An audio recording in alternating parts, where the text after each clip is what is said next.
Matilda by Roald Dahl, the reader of books. It's a funny thing about mothers and fathers, even when their own child is the most disgusting little blister you could ever imagine. They still think that he or she is wonderful. Some parents go further. They become so blinded by adoration, they manage to convince themselves their child has qualities of genius. Well, there is nothing very wrong with all this. It's the way of the world. It is only when the parents begin telling us about the brilliance of their own revolting offspring that we start shouting, "Bring us a basin, we're going to be sick." School teachers suffer a good deal from having to listen to this sort of twaddle from proud parents, but they usually get their own back when the time comes to write the end-of-term reports.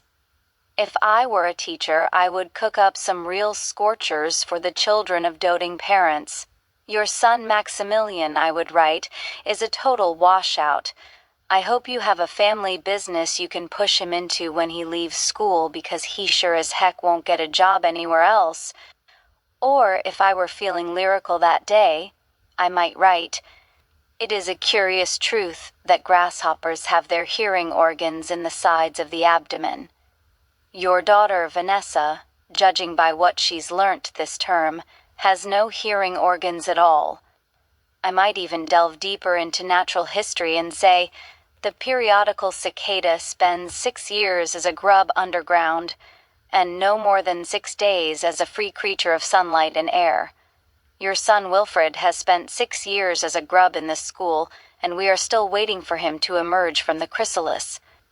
A particularly poisonous little girl might sting me into saying, "Fiona has the same glacial beauty as an iceberg, but unlike the iceberg, she has absolutely nothing below the surface." I think I might enjoy writing end-of-term reports for the stinkers in my class. But enough of that. We have to get on. Occasionally one comes across parents who take the opposite line, who show no interest at all in their children, and these of course are far worse than the doting ones. Mr. and Mrs. Wormwood were 2 such parents. They had a son called Michael and a daughter called Matilda, and the parents looked upon Matilda in particular as nothing more than a scab. A scab is something you have to put up with until the time comes when you can pick it off and flick it away. Mr. and Mrs. Wormwood looked forward enormously to the time when they could pick their little daughter off and flick her away, preferably into the next county, or even further than that. It is bad enough when parents treat ordinary children as though they were scabs and bunions, but it becomes somehow a lot worse when the child in question is extraordinary, and by that I mean sensitive and brilliant. Matilda was both of these things, but above all, she was brilliant. Her mind was so nimble, and she was so quick to learn that her ability should have been obvious even to the most half-witted of parents. But Mr. and Mrs. Wormwood were both so gormless and so wrapped up in their own silly little lives that they failed to notice anything unusual about their daughter. To tell the truth, I doubt they would have noticed had she crawled into the house with a broken leg.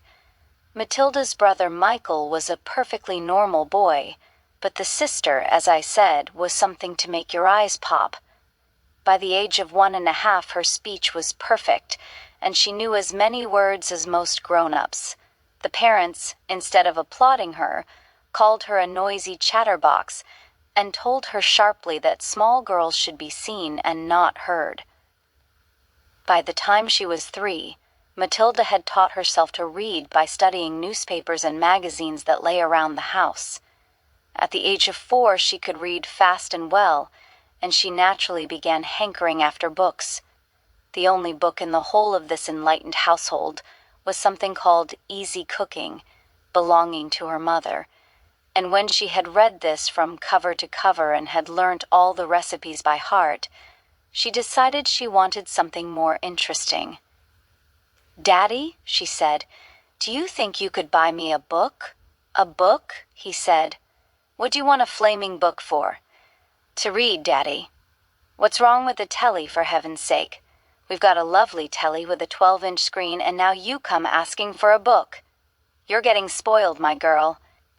Nearly every weekday afternoon, Matilda was left alone in the house. Her brother, 5 years older than her, went to school.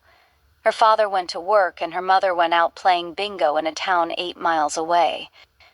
Mrs. Wormwood was hooked on bingo and played it 5 afternoons a week. On the afternoon of the day when her father had refused to buy her a book, Matilda set out all by herself to walk to the public library in the village. When she arrived, she introduced herself to the librarian, Mrs. Phelps. She asked if she might sit a while and read a book. Mrs. Phelps, slightly taken aback at the arrival of such a tiny girl unaccompanied by a parent, nevertheless told her she was very welcome.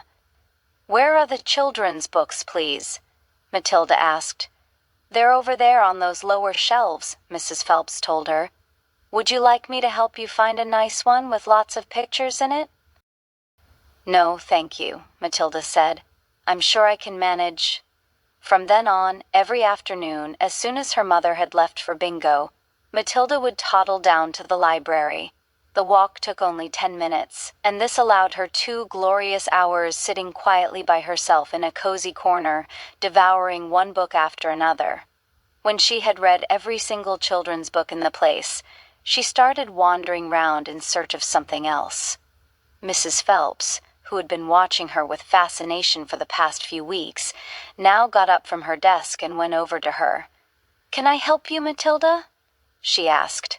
"I'm wondering what to read next," Matilda said. "I've finished all the children's books."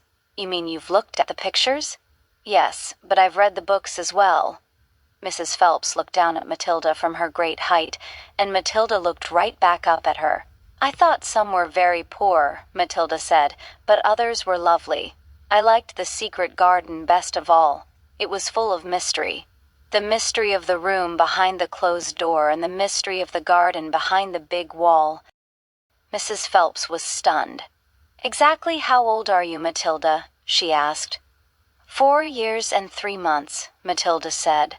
Mrs. Phelps was more stunned than ever, but she had the sense not to show it. "What sort of a book would you like to read next?" she asked. Matilda said, "I would like a really good one that grown-ups read. A famous one. I don't know any names." Mrs. Phelps looked along the shelves, taking her time. She didn't quite know what to bring out. How, she asked herself, does one choose a famous grown-up book for a 4-year-old girl? Her first thought was to pick a young teenager's romance of the kind that is written for 15-year-old schoolgirls, but for some reason she found herself instinctively walking past that particular shelf. "Try this," she said at last. "It's very famous and very good. If it's too long for you, just let me know and I'll find something shorter and a bit easier." Great Expectations, Matilda Reed, by Charles Dickens. I'd love to try it. "I must be mad," Mrs. Phelps told herself, but to Matilda she said, "Of course you may try it." Over the next few afternoons, Mrs. Phelps could hardly take her eyes from the small girl sitting for hour after hour in the big armchair at the far end of the room, with the book on her lap. It was necessary to rest it on the lap because it was too heavy for her to hold up, which meant she had to sit leaning forward in order to read. And a strange sight it was, this tiny, dark-haired person sitting there with her feet nowhere near touching the floor, totally absorbed in the wonderful adventures of Pip and old Miss Havisham, and her cobwebbed house, and by the spell of magic that Dickens, the great storyteller, had woven with his words. The only movement from the reader was the lifting of the hand every now and then to turn over a page, and Mrs. Phelps always felt sad when the time came for her to cross the floor and say, "It's 10 to 5, Matilda." During the first week of Matilda's visits, Mrs. Phelps had said to her, "Does your mother walk you down here every day and then take you home?" "My mother goes to Aylesbury every afternoon to play bingo," Matilda had said. "She doesn't know I come here." "But that's surely not right," Mrs. Phelps said. "I think you'd better ask her." "I'd rather not," Matilda said. "She doesn't encourage reading books, nor does my father. But what do they expect you to do every afternoon in an empty house? Just mooch around and watch the telly." "I see," She doesn't really care what I do, Matilda said a little sadly. Mrs. Phelps was concerned about the child's safety on the walk through the fairly busy village high street and the crossing of the road, but she decided not to interfere. Within a week, Matilda had finished Great Expectations, which in that edition contained 411 pages. I loved it, she said to Mrs. Phelps. Has Mr. Dickens written any others? A great number, said the astounded Mrs. Phelps. Shall I choose you another?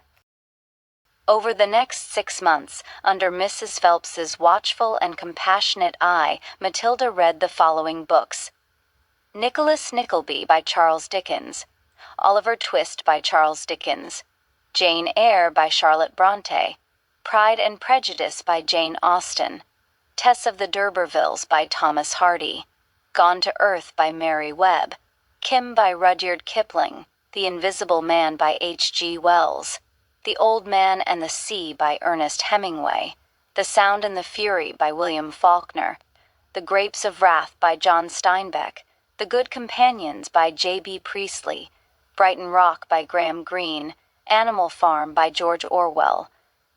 It was a formidable list, and by now Mrs. Phelps was filled with wonder and excitement, but it was probably a good thing that she did not allow herself to be completely carried away by it all.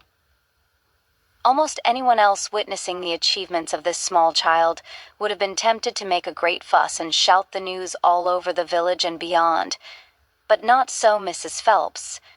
She was someone who minded her own business, and had long since discovered it was seldom worthwhile to interfere with other people's children. Mr. Hemingway says a lot of things I don't understand, Matilda said to her, especially about men and women, but I loved it all the same. The way he tells it, I feel I am right there on the spot, watching it all happen. A fine writer will always make you feel that, Mrs. Phelps said. And don't worry about the bits you can't understand. Sit back and allow the words to wash around you, like music. I will. Did you know, Mrs. Phelps said, that public libraries like this allow you to borrow books and take them home? I didn't know that, Matilda said. Could I do it? Of course, Mrs. Phelps said. When you have chosen the book you want, bring it to me so I can make a note of it, and it's yours for 2 weeks. You can take more than one if you wish. From then on, Matilda would visit the library only once a week in order to take out new books and return the old ones. Her own small bedroom now became her reading room, and there she would sit and read most afternoons, often with a mug of hot chocolate beside her. She was not quite tall enough to reach things around the kitchen, but she kept a small box in the outhouse which she brought in and stood on in order to get whatever she wanted. Mostly it was hot chocolate she made, warming the milk in a saucepan on the stove before mixing it. Occasionally she made Bovril or Ovaltine. It was pleasant to take a hot drink up to her room and have it beside her as she sat in her silent room, reading in the empty house in the afternoons. The books transported her into new worlds and introduced her to amazing people who lived exciting lives. She went on olden-day sailing ships with Joseph Conrad. She went to Africa with Ernest Hemingway and to India with Rudyard Kipling. She traveled all over the world while sitting in her little room in an English village. Mr. Wormwood, the great car dealer. Matilda's parents owned quite a nice house with 3 bedrooms upstairs, while on the ground floor there was a dining room and a living room and a kitchen. Her father was a dealer in second-hand cars, and it seemed he did pretty well at it. Sawdust, he would say proudly, is one of the great secrets of my success, and it costs me nothing. I get it free from the sawmill. What do you use it for? Matilda asked him. Ha, the father said. Wouldn't you like to know? I don't see how sawdust can help you to sell second-hand cars, Daddy. That's because you're an ignorant little twit, the father said. His speech was never very delicate, but Matilda was used to it. She also knew that he liked to boast, and she would egg him on shamelessly. You must be very clever to find a use for something that costs nothing, she said. I wish I could do it, You couldn't, the father said. You're too stupid. But I don't mind telling young Mike here about it, seeing he'll be joining me in the business one day. Ignoring Matilda, he turned to his son and said, I'm always glad to buy a car when some fool has been crashing the gears so badly they're all worn out and rattle like mad. I get it cheap. Then all I do is mix a lot of sawdust with the oil in the gearbox, and it runs as sweet as a nut. How long will it run like that before it starts rattling again? Matilda asked him. Long enough for the buyer to get a good distance away, the father said, grinning. About 100 miles. But that's dishonest, Daddy, Matilda said. It's cheating. No one ever got rich being honest, the father said. Customers are there to be diddled. Mr. Wormwood was a small, ratty-looking man whose front teeth stuck out underneath a thin, ratty mustache. He liked to wear jackets with large, brightly colored checks, and he sported ties that were usually yellow or pale green. Now take mileage, for instance, he went on. Anyone who's buying a second-hand car, the first thing he wants to know is how many miles it's done. Right? Right, the son said. So I buy an old dump that's got about 150,000 miles on the clock. I get it cheap. But no one's going to buy it with a mileage like that, are they? And these days you can't just take the speedometer out and fiddle the numbers back like you used to 10 years ago. They fixed it so it's impossible to tamper with it unless you're a ruddy watchmaker or something. So what do? I use my brains, laddie, that's what I do. How? Young Michael asked, fascinated. He seemed to have inherited his father's love of crookery. I sit down and say to myself, how can I convert a mileage reading of 150,000 into only 10,000 without taking the speedometer to pieces? Well, if I were to run the car backwards for long enough, then obviously that would do it. The numbers would click backwards, wouldn't they? But who's going to drive a flaming car in reverse for thousands and thousands of miles? You couldn't do it. Of course you couldn't, young Michael said. So I scratch my head, the father said. I use my brains. When you've been given a fine brain like I have, you've got to use it. And all of a sudden, the answer hits me. I tell you, I felt exactly like that other brilliant fellow must have felt when he discovered penicillin. Eureka, I cried. I've got it. What did you do, Dad? The son asked him. The speedometer, Mr. Wormwood said, is run off a cable that is coupled up to one of the front wheels. So first I disconnect the cable where it joins the front wheel. Next, I get one of those high-speed electric drills and I couple that up to the end of the cable in such a way that when the drill turns, it turns the cable backwards. You got me so far? You following me? Yes, Daddy, young Michael said. These drills run at a tremendous speed, the father said, so when I switch on the drill, the mileage numbers on the speedo spin backwards at a fantastic rate.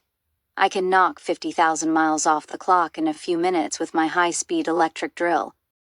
And by the time I've finished, the car's only done 10,000 and it's ready for sale. She's almost new, I say to the customer. She's hardly done 10 thou. Belonged to an old lady who only used it once a week for shopping. Can you really turn the mileage back with an electric drill? Young Michael asked. I'm telling you trade secrets, the father said. So don't you go talking about this to anyone else. You don't want me put in jug, do you? I won't tell a soul, the boy said. Do you do this to many cars, Dad? Every single car that comes through my hands gets the treatment, the father said. They all have their mileage, cut to under 10 thou before they're offered for sale. And to think I invented that all by myself, he added proudly. It's made me a mint. Matilda, who had been listening closely, said, But Daddy, that's even more dishonest than the sawdust. It's disgusting. You're cheating people who trust you. If you don't like it then, don't eat the food in this house, the father said. It's bought with the profits. It's dirty money, Matilda said. I hate it. 2 red spots appears on the father's cheeks. Who the heck do you think you are? He shouted. The Archbishop of Canterbury or something, preaching to me about honesty. You're just an ignorant little squirt who hasn't the foggiest idea what you're talking about." "Quite right, Harry," the mother said. And to Matilda she said, "You've got a nerve talking to your father like that.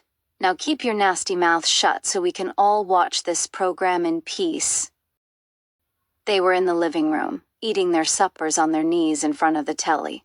The suppers were TV dinners in floppy aluminium containers, with separate compartments for the stewed meat, the boiled potatoes and the peas.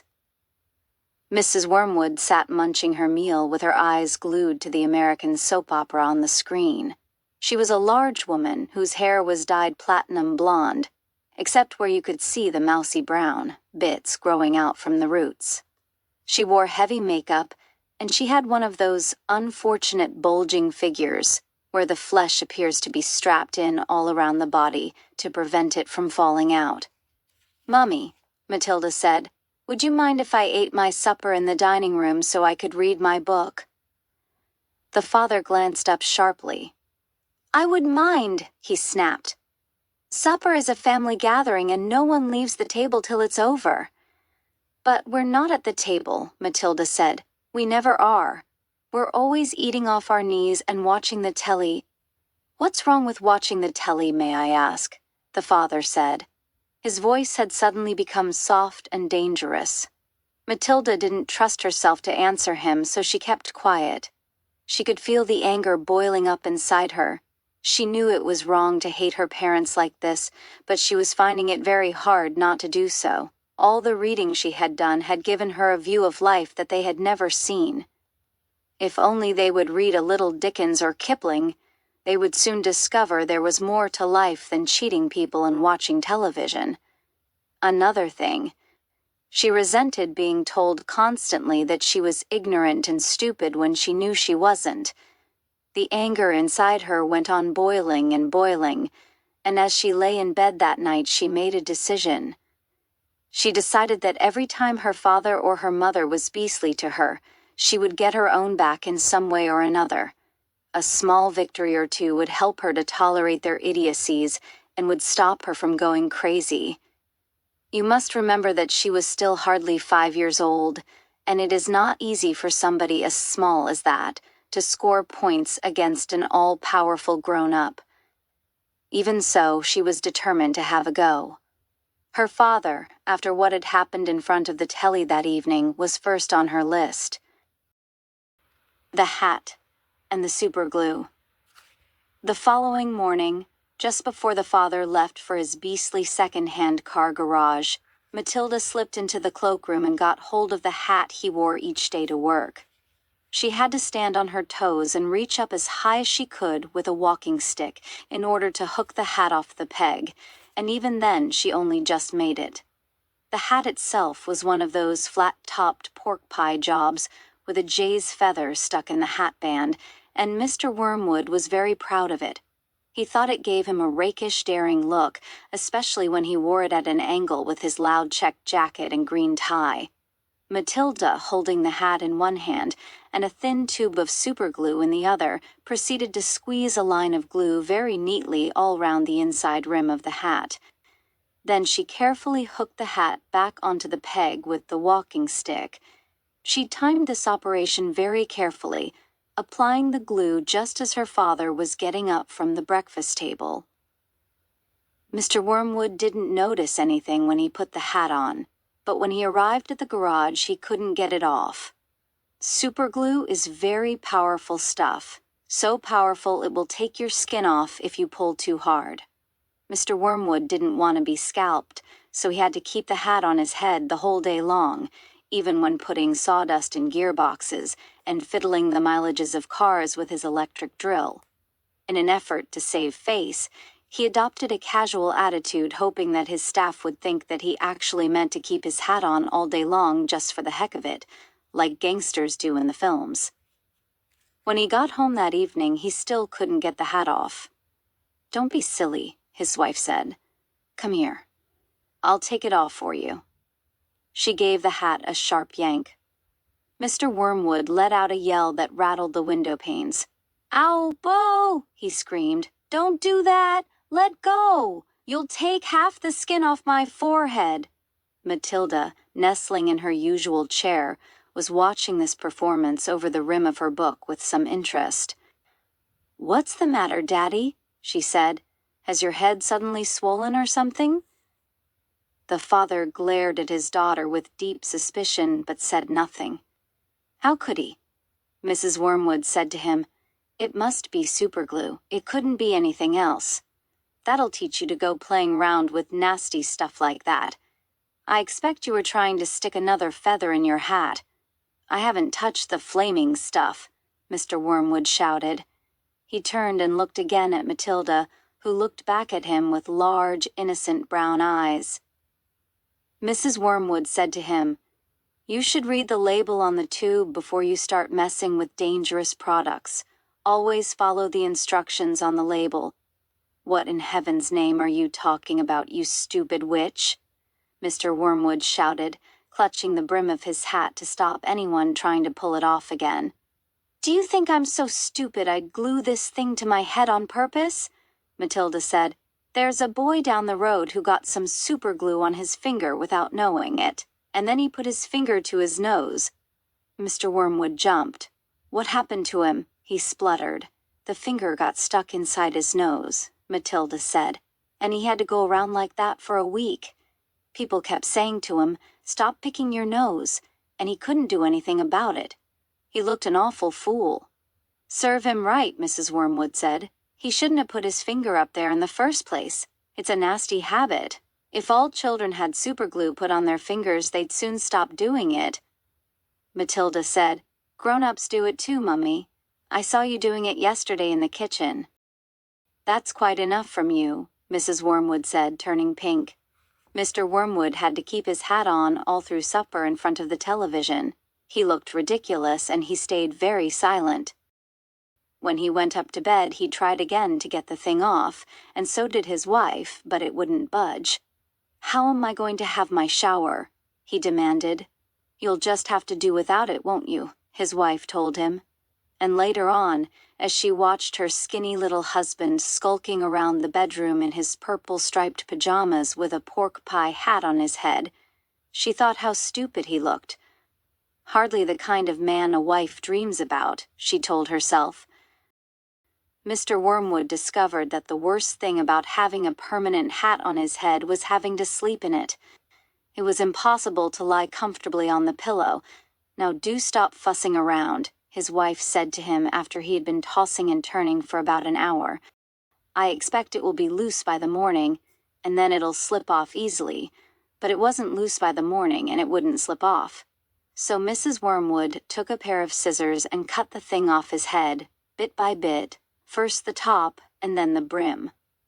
Where the inner band had stuck to the hair all around the sides and back, she had to chop the hair off right to the skin so that he finished up with a bald white ring round his head, like some sort of a monk. And in the front, where the band had stuck directly to the bare skin, there remained a whole lot of small patches of brown leathery stuff that no amount of washing would get off. At breakfast, Matilda said to him, "You must try to get those bits off your forehead, Daddy. It looks as though you've got little brown insects crawling about all over you. People will think you've got lice." "Be quiet," the father snapped. "Just keep your nasty mouth shut, will you?" All in all, it was a most satisfactory exercise, but it was surely too much to hope that it had taught the father a permanent lesson.